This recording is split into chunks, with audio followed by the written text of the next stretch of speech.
Right, now if I'm honest, my feet are already too toasty, so I'm going to pull that out right now. Now the drawer is only 11 watts, but that's even still too toasty for me.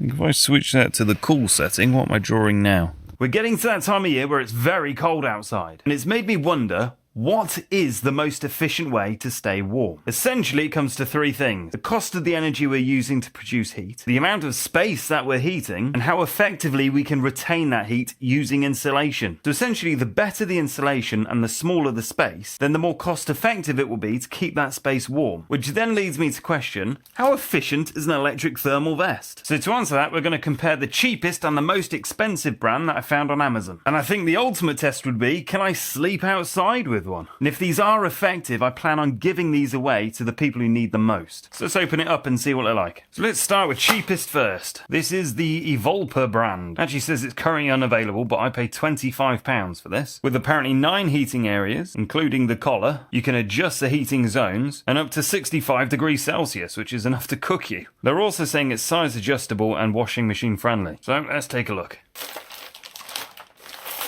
Well, it comes with a wash bag apparently. Instructions are pretty standard, and this doesn't come with a battery pack. We'll have to include our own, and I'll show you the options. I'll tell you what, first impressions, that's not bad. The inside has a super soft fleece. Actually feels like a synthetic mohair. You've got a controller just on the left hand side, and you can see it says back or belly, and these will light up different colours depending on the setting. So the left-hand pocket has got the power cable. We've put a little rubber sheath over it, I guess for when it goes through the wash. And obviously that's a USB cable, so it's just a 5-volt input. And just looking at where the cable goes into the vest, you can see it's only held in with a few threads.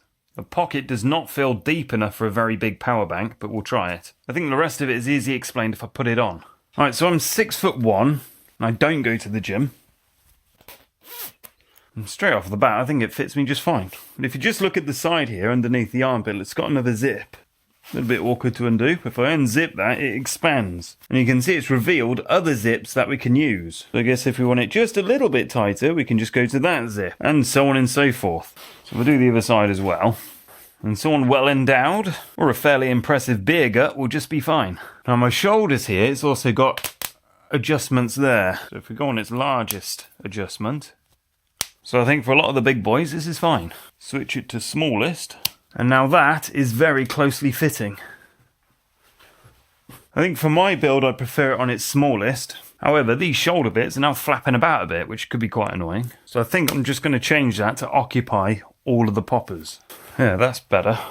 Alright, let's power it on. So for this I've got a standard battery pack. You can see it's at 100% power and says it's 10,000 milliamp hours, about 38.5 watt hours. Alright, so that is a just about fit for the battery. That means that pocket is dedicated to battery only. We couldn't fit anything else in there. Now if I press and hold for 3 seconds, 1, 2, 3. So I've zoomed you in to see, you can see I've got the belly light lit up. Now apparently the red means hot, white means medium heat, press it again, blue means low heat. You can also turn on the back side as well by pressing for 3 seconds. I like the fact that the back is isolated. That means we won't get a sweaty back in a car. It can turn off if I hold for 3.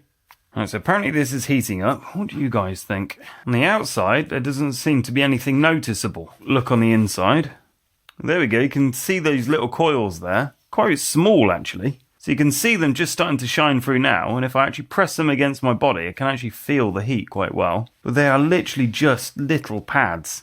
That is not like the picture. You kidding me? You telling me that looked like that? Alright, so I've turned the back heating on as well. And ideally, we want to contain the heat we're generating. So I've got this lovely woolen packer mama. These are a bit more expensive, but the insulation is well worth the price. So there's no immediate benefit that I can feel.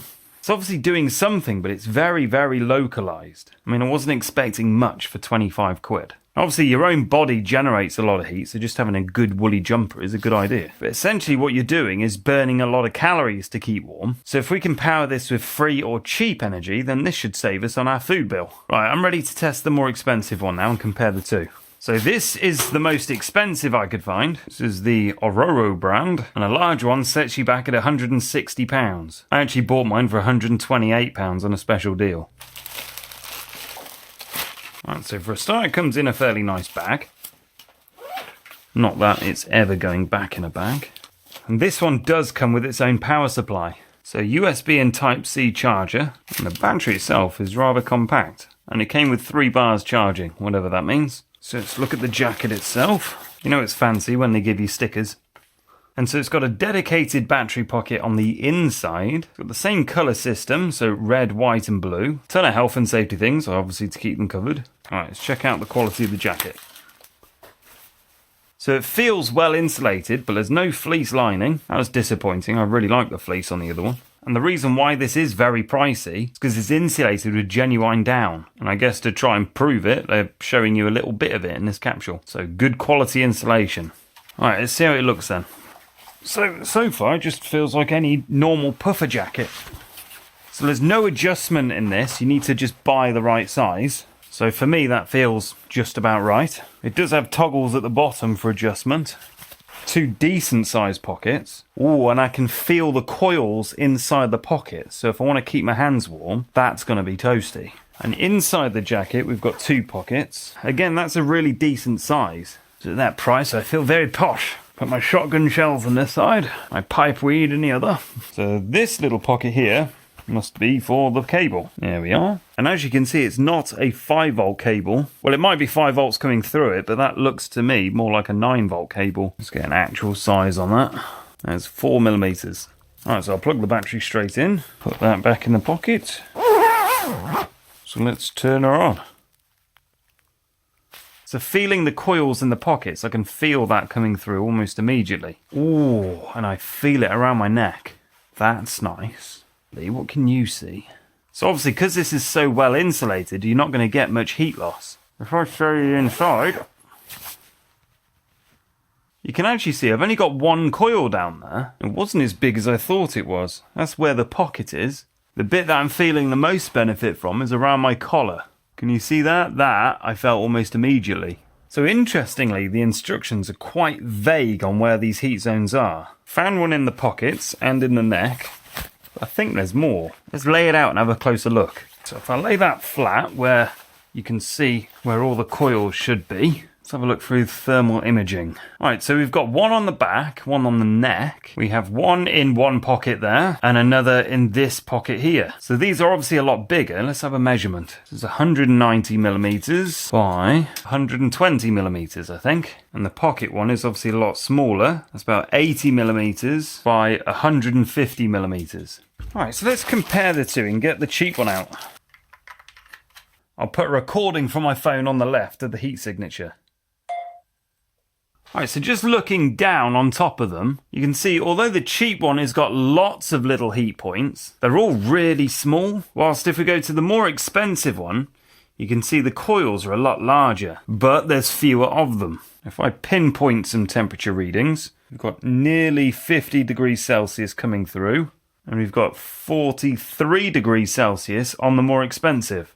Sure, it's hard to tell which you'd prefer, bigger coils or lots of little ones. The cheap one is obviously getting a little bit hotter, but there's no insulation. You just wear a jacket over the top, I guess. But the more expensive, you got it heated in the pockets. And more so around the neck, that is nearly 60 degrees Celsius. But all of the heat signatures on the little vest are saying 55 degrees Celsius. I love the fur lining, but I do like heated pockets. This might be a tough decision. Right, so I've been wearing these for a couple of hours now, and given the cheap one a chance, I'm actually feeling the benefit. So I let my wife wear the expensive one, and she didn't actually like it. She said it made her feel as though she was having a hot shower, and the collar gets really hot. Now for £160, I feel like you're just paying for the downy feathers. This material is also very, very thin. So for me in a workshop environment, I feel like I'm going to wreck this too easily. And when I'm outside doing work, I'm messing around with brambles and everything, I swear this will just get shredded. Now the cheap one you have to wear underneath a decent insulation layer. And it's actually thin enough that you can wear it quite comfortably underneath something.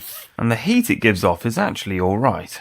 Although it is these just like tiny little patches, I'm still feeling the warmth for a fraction of the price. What I'm going to do though is test to see how long it takes to drain this battery. That way I can price up the energy for a day's use, or a night's use as we might test. In the meantime, I've just bought these, the equivalent in heated socks. Keeping my top half warm is easy enough, and I very rarely get cold legs. They're fluffy enough. But the thing that I find most uncomfortable when camping is cold feet. So it's a couple of days later, my heated socks have arrived. As you can see, they work absolutely brilliantly. I've just turned them on, they're up to 42 degrees Celsius. These also came with a battery, 4,000 milliamp hours, 14.8 watt hours each, and a cute little pocket. Now these have changed my life. To get the full benefit, you should be wearing them with shoes on, otherwise the cold floor will just sap all that heat away, you won't feel the benefit. And again, I'm trying to figure out whether an expensive jacket or a cheap jacket is worth getting. And I've been wearing the jackets to try and get a better feel whether it's worth spending 160 quid or if it's worth getting a cheap one. And I've kind of come to the conclusion that I'd like to kind of customize my own. So I've found some sew-in-place heat pads. Now this pack of 8 pads looks awfully familiar. Comes with the same button, which has 3 settings, and a USB with a cover cap. So now we can convert any jacket how we like for just 17 quid. That's pounds sterling for anyone who doesn't know. Now these pads are 12 volt and made with silicone and are actually rated to go up to 200 degrees Celsius. These are a little bit more expensive at £20 and we get 6 instead of 8, but these seem to be much more effective and better quality. And I'm hoping if we regulate the power we don't need to get it as hot. So let's test it all out, shall we? Something I also figured out with the cheap jacket is I can actually power it from any USB charger.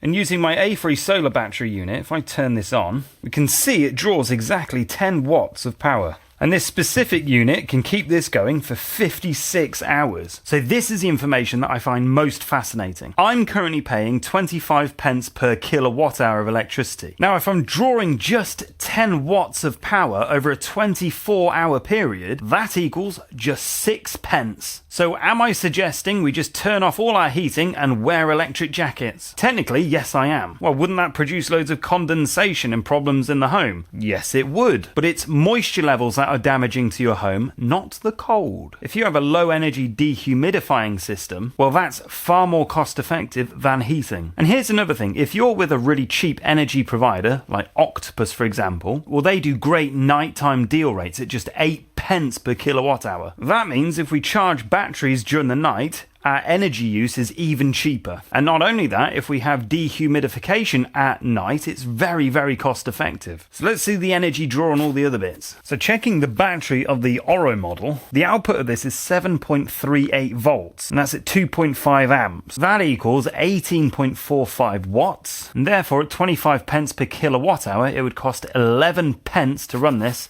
24 hours. The runtime of the battery, however, is just 2 hours. So that would be the only limitation to something like this. And so with such low energy output, we could easily recharge this though with a solar system. And because it doesn't need much, we don't need a big system, which means we can charge this through winter for free. After the capital outlay, of course. Anyway, I've got this speaker cable plugged into the XT60 port on the AFERY. This produces 12 volts at 25 amps. So I've got one of my super heat pads here. I'm going to simply connect this into the power. I do like these connection blocks, they're very convenient. So I'm going to lay this on a block of wood just so we've got a slight bit of insulation on the back. I have here a thermal probe for an accurate readout. I'll put that just underneath. So that's currently saying 14 degrees Celsius. And I've got the thermal imaging camera as well. I'll put that down the side here. So let's turn on the power. Right, immediately on the camera we've got 40 degrees C. At 1 minute in we're at 70 degrees Celsius. And yes, that is hot. I can actually smell some of the off-gassing from the silicone now. And I'm looking at the AFERY, this is consuming 20 watts of power. 2 minutes in, 110 degrees Celsius. So the boiling point of water we've reached. How are the cables doing? Cables are doing okay, which is nice. Even my little connector isn't too bad, which is good. So now at 3 minutes, 130 degrees Celsius. But there does seem to be a bit of a lag with the other controller. If I just lay that on top. That's interesting, with the sensor actually touching, I can see it's seeing 104 degrees Celsius. Thermal imaging camera is saying 120 though. Alright, we're exactly 4 minutes in, we seem to be going down in temperature. Or actually it's holding at about 118 degrees Celsius. Alright, that'll do. So now I've got them all arranged in parallel. This means they're all receiving 12 volts. Rather than in series, they're just receiving 2 volts. So thermal imaging on, starting at 14 degrees Celsius. Let's turn it on. Right, and on the AFERY, we're drawing 142 watts of power now. And as you can see, in just 1 minute, we've climbed up to 60 degrees Celsius. And still climbing. As it's gone up in temperature, I've noticed the watts have dropped down to 132 watts. 2 minutes in, we've reached 100 degrees Celsius. That'll do. Quite that's warm. So I'm wondering if we just take half of these and put them in series, what the output would be. Yeah, let's try with just 2. So now we've just got 2 wired in series. That means these will now draw just 6 volts of power. So then, let's turn it on. Right, so we're currently drawing only 12 watts of power. Exactly 1 minute in, we've gone up to 36 degrees Celsius. So we are 2 minutes in, 46 degrees Celsius. That is a much more manageable temperature. Right, 3 minutes in, it seems to be holding around about 53 degrees Celsius. So I think I've concluded if we're going to use these, that is the setting to have them on. And that is reduce the voltage to just 6 volts each. Right, so if I was to wire these into one of my jackets, there isn't actually room to sew these in, so instead I'd probably make pockets and slot them in. That's an easy enough sewing project, and everyone should know how to sew, to be honest. But because these can go to very high temperatures, there's obviously a little bit of a risk DIYing it. But if the power is restricted to 6 volts, and that could come out of a normal USB, you can get a boost converter. That'll take the 5 volts up to 6 volts for you, and providing the circuitry can handle the amps, that would work. But let's try this ready-made system which can be sewn in place. Right, so I've just pinned down all 8 panels, and you can see they're all wired in parallel, so these should all be receiving about 5 volts. So let's turn on the power, and immediately they're all heating up. So 1 minute in, 34 degrees Celsius, and the actual area of the heat signature is very similar to the cheap jacket. 2 minutes in, we've got to 40 degrees Celsius. We're drawing 11 watts of power. Just over 3 minutes in, and it's holding at around about 40 degrees Celsius. Now, personally, I'd want these to go a bit hotter. Around about 50 degrees Celsius is about what I'm after. If we've got these insulated, then that might be alright. But I quite like the idea of feeling the benefits straight away. But now that I've tested these, I don't think that's quite hot enough for me. So when it comes to DIYing it, these ones give you the best range. It's still very cost effective at just £20 for 6, but then you can customise exactly where you want that heat. But at £17, all we've got to do is sew these in place. However, these aren't quite delivering as much heat as I would like. So if we go for the average market of just £10 more, we can actually get a really nice jacket. And this cheap one works absolutely fine. This expensive one is lovely, but it's quite simply not for me. At 127 British pounds, I'm just not going to wear it. All of my work is dirty and dangerous, so this is no good for me. And I figured it out also that for every 10,000 views this video gets, I can actually afford to give away more of these ones. That'll still be through my Raffle account. There'll be a link at the top here, and in the description and in the comment section if you're interested. But otherwise, if you're feeling the cold, join the competition and hopefully you'll win one. So then, the ultimate test. Let's camp outside. So before we do, I want to make some modifications to my socks. And the reason is these batteries will not last me the night. They last a couple of hours at best. And so I want to use a much larger battery system. And so for that, I want to increase the length of my cables. So I'm going to attach these quick connectors and have both socks linked to a USB port. So I'll pull the leads through a little bit and I'll snip them off about here. I'll keep the ends in case I want to reattach them. Interesting. I'll just pull back the covering and it looks like these wires aren't sheathed. So I think to start with, I'll cut off all this excess and then melt the frayed bit. Something like that. After that, I'll add some ferrules. And hopefully they'll fit the quick connector alright. There we are, a little bulky, but it'll fit in that pocket alright. So that's those both done. Now I need to modify a surrogate USB cable. First I'll snip off the useless end, peel back some of that covering, and so I've picked up a shielded cable. Peel back these layers to reveal the inside wires, snip that off, take the sheathing off the ends of these. Now I think I only actually need the black and the red wire, but just to make sure, we'll test it. So I've got it plugged directly into my Bluetti AC2A, so this is going to be my power supply to keep me warm in the night. Right, so let's put black on negative, red on positive. First of all, turn on DC, there we go. And there we are, registering 5 volts. That's perfect, that's those two. I'll snip those back, and we'll put ferrules on the end of these. And just for fun, we'll put some shrink wrap around it. It should make everything a lot neater. And I'll attach these on a quick connector also. So now it's just a case of extending the wire. So I've got about 2 meters of cable. You can see at one end I've added ferrules and connected them in parallel. Ferrules just make all these connections so much more stronger, which basically means with all my wriggling about, these wires should remain together and not break so easily. Anyway, this side is going to my battery system. This can go straight in there. And if I want to disconnect these at any point, and just pull these levers back and pull it out. Essentially, this is like a locking plug.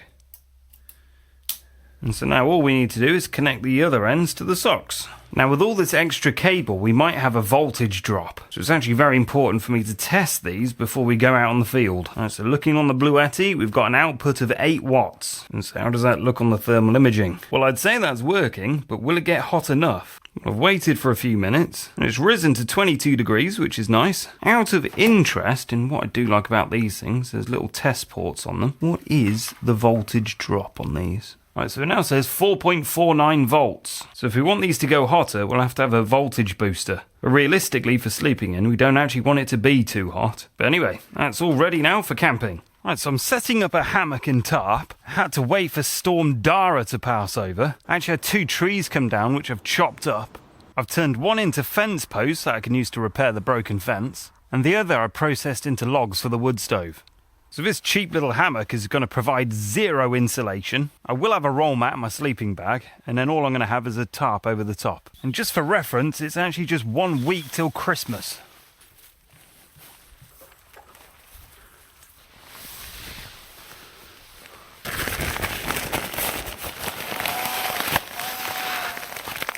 Right, so that's it. I've got my hammock, my vintage sleeping bag, and inside it I've got my blow-up roll mat. As you can hear, all the birds are going to bed as well. And as soon as I'm ready to get in, I'll take some temperature readings for you. Right, it's currently 1 o'clock in the morning. The key to getting comfortable in a hammock is to lie diagonally. So my wife thinks I'm absolutely bonkers. And probably some of you guys think I'm bonkers too. But the whole point is to put myself in a situation where you're going to really feel the cold, so I can effectively test how good this heating system really is. Now, I don't know if you can see it, but just up there, see on the tree that little white thing? It is called a SwitchBot thermometer, and it gives me lots of data on humidity and temperature completely wirelessly. So unfortunately, it's not quite frosty. That would have been a good scenario to test the heating, but it's 4.6 degrees Celsius. I can hear something out there. Anyway, I'll be able to track exactly how low the temperature gets.